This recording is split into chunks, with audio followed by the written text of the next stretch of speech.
So iyakulawe bendiyitsho na bra ba uyayijonga iproject, Yeah. ujonga istory, Yeah.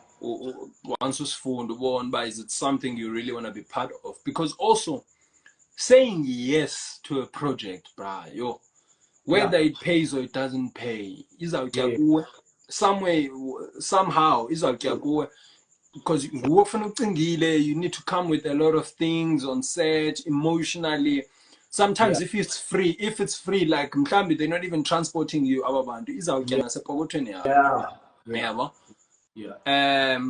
It's not just, and your time as well, uyabo. So ndingathini bra, when it comes to those things uyabona man relationship nomntu lo mntu lo endizawusebenza naye up, is it really worth it? Ngumntu that I can trust.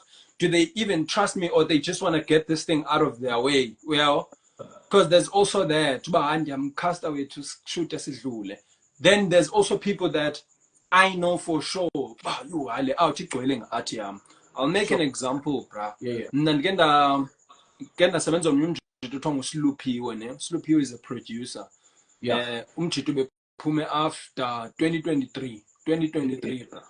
And last year ifilm yakhe ibisenza ifilm yayo yokuqala like professionally, got funding. Uyabo, from Zanzi isazophuma lo film nje I think apha ngoMay. So uBrand dibana naye is still a student, but azange ndibe nalanto uba si student or no, ndamthatha ngoba userious ngalento afuna uyenza. Yabo. And I would hear him out, whatever he says, ndimmamele, give feedback if I have to give feedback, andisendele mhlambi itape yento ethile okanye athi Brand cela undenzele le tape.